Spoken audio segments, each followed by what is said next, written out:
Ça va? Ja. Weer kom. Even kom.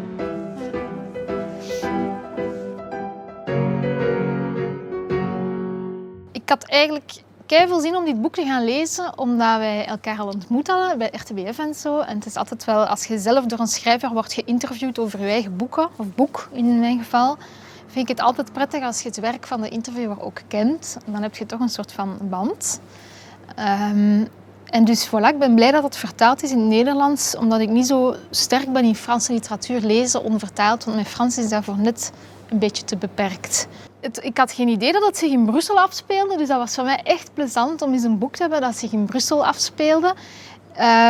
Maar daarin zat ook voor mij, puur qua vertaling, maar daar hebben we het straks nog over, ook wel de teleurstelling dat het vertaald is voor het Nederlandse lezerspubliek.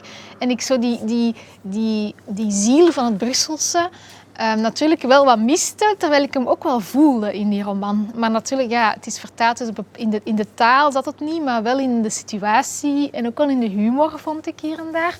Tu parles de la langue. Moi aussi, je suis très triste que ce ne soit pas du bruxellois, que ce soit pas que la traduction vienne d'un autre pays. En l'occurrence, moi, c'est de Basic Bay qui a acheté mon livre, donc c'est hollandais. Et la traduction, je pense, est très hollandaise. Ouais. Et malheureusement, et c'est de ma faute, je parle très mal néerlandais et donc je n'ai pas pu surveiller cette traduction.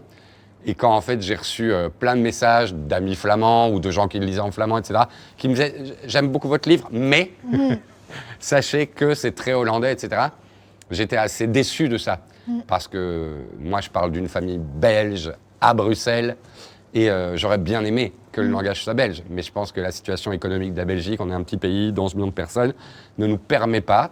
Toi, je sais aussi que pour être traduite en français, et moi quand je t'ai découverte, c'était via Actes Sud en France, c'était une traduction aussi très française.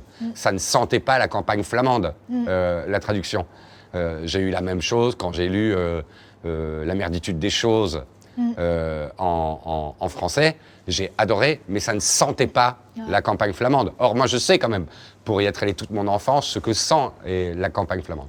Donc, c'est toujours un petit peu décevant. Après, je pense qu'on ne s'en rend pas compte, nous, mais quand on lit des auteurs portugais, espagnols, américains, les traductions françaises sont aussi lâches que celles-ci, sauf que ça nous touche moins parce que ce n'est pas notre culture. Ouais. Mais quand c'est notre culture, ça peut être potentiellement dérangeant.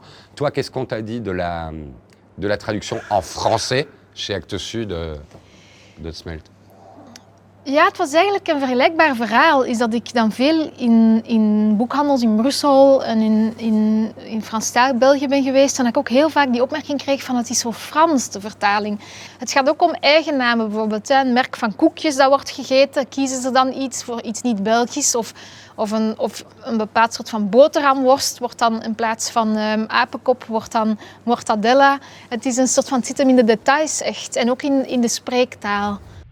Mais ce qu'il y a d'assez fascinant, une fois de plus, dans notre pays, c'est qu'on veut se rencontrer. Moi, j'étais en joie quand j'ai su que ça allait être traduit en néerlandais. Et en même temps, pour se rencontrer, alors que toi et moi, on doit habiter à 25 km l'un de l'autre, on passe par un autre pays, donc par le prisme culturel d'un autre pays, pour revenir à nous, mais c'est pas nous. Vu que c'est passé par un prisme culturel ailleurs. Moi, je passe par la Hollande, toi, tu passes par la France, alors que 20 km nous séparent. Et il faudrait peut-être, et moi j'adorerais que dans ce pays on le fasse, qu'il y ait une association entre la Fédération Wallonie-Bruxelles et la région flamande pour dire, eh bien, on va choisir X livres par an qu'on va faire traduire par des traducteurs belges. Ouais. Et on va essayer de se rencontrer par ce biais-là. Parce que, évidemment, les traductions seront beaucoup plus culturellement liées à l'endroit dans lequel on vit. Je ne pense pas que ça coûterait une fortune. Et je pense en plus que si les livres se vendent, ça pourrait rapporter de l'argent. Ouais. Donc, si on crée une espèce de maison d'édition de traduction belge, et après l'auteur aurait le choix de passer à Actes Sud ou de rester là, parce qu'évidemment, il y a la force de frappe des maisons d'édition, ça pourrait être intéressant pour nous de le faire, ou même rien que pour le marché belge. Ouais. Ça pourrait être une idée de développement, parce que je pense que le coût de traduction et de production du livre, il n'est pas énorme, Et il y a des succès. Donc je pense que ça pourrait être une opération plutôt rentable d'ailleurs, si on créait ce genre d'association. Ja, en zeker als we bijvoorbeeld kunnen zelfs het uitgeven bij een Franse of een Nederlandse uitgeverij, die dan een kleine samenwerking doen met een partneruitgeverij in België, dezelfde cover, dezelfde vormgeving, hetzelfde zetwerk, maar gewoon een aanpassing van de vertaling.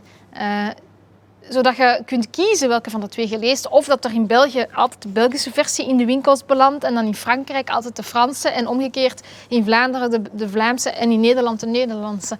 En dat zou mooi zijn mochten ze dat voor een paar boeken per jaar doen, dat er een kleine commissie er 4 of 5 kiest die niet enkel iets zeggen over het boek zelf, maar ook over een tendens in een cultuur die ineens... Er zijn een paar boeken die ineens eruit schieten omdat die een succes worden, maar ook wel omdat die iets zeggen misschien over de tijdsgeest of over wat lezers op dat moment interessant vinden. Je hebt bijvoorbeeld Jeroen Olieslagers die dan een boek schrijft over de 16e eeuw en ook over de periode in de oorlog, in de Belgische oorlog. En dat vind ik interessant voor ons land ook gewoon, om dat dan echt een Belgische vertaling te geven. Dus ja, nee, ik vind het een mooi idee. Toi, question piège, hein? Tu connais qui comme auteur belge francophone? Toen ik gevraagd werd om mee te doen aan Flirt Flamand, was mijn eerste gedachte van oh shit, ik ken echt veel te weinig Vlaamse, Waalse, of ja, Waals, ik durf wel dan niet zeggen Waalse schrijvers, want er zijn ook veel Brusselse, maar Franstalige Belgen die schrijven. En ja, daar ben ik wel wat gegeneerd om. Wij lezen op school, in de middelbare school, wel Franstalige Belgen, onder andere Amélie Nothomb kwam bij ons aan bod op school al in de Franse les. Dus ik heb van haar wel iets gelezen, maar toen was ik echt, ja, dat is inmiddels ook alweer bijna 20 jaar, meer dan 20 jaar geleden. En ik heb Adeline Dieudonné gelezen. Dat is ook een grote naam die net is verschenen. En ik heb nog wel, denk ik, ja, nu heb ik Jérôme Collin gelezen. En Thomas Günzig heb ik gekocht, maar die moet ik nog gaan lezen. Ook al heb ik met hem excessief samengewerkt de laatste weken, maar die is niet vertaald. En dus daar moet ik echt de tijd voor nemen, omdat dan ga ik het in het Frans lezen. Dus ik verzamel een beetje moed om erin te beginnen. Eerst trouwen met hem en dan ga ik zijn boek lezen binnenkort. En dat is het eigenlijk. Het is echt triestig. Je pense que j'avais lu de Lasse Derdingen de Verhulst. C'était probablement tout ce que j'avais lu. Maintenant, alors j'ai découvert Jeroen Olieslagers, Tom Lanois, toi évidemment, et quelques autres. Mais c'est vrai que très peu. Et moi, je suis assez triste quand même. Parce que moi, le week-end, je vais en Flandre. Je vais à Bruges, à Gand, à Anvers, tu vois, et j'aime ça. Et malheureusement, culturellement, il y a un endroit où on ne se rencontre pas encore. Alors moi, je suis là parce que j'ai envie qu'on se rencontre et qu'on mette des choses en place vraiment, parce que c'est important. C'est vraiment diablement important qu'on se rencontre. C'est culture commune. Moi, j'ai une obsession dans la vie. C'est que la culture, c'est intéressant pour une seule chose. C'est que la culture, si on l'a tous, on a une culture commune.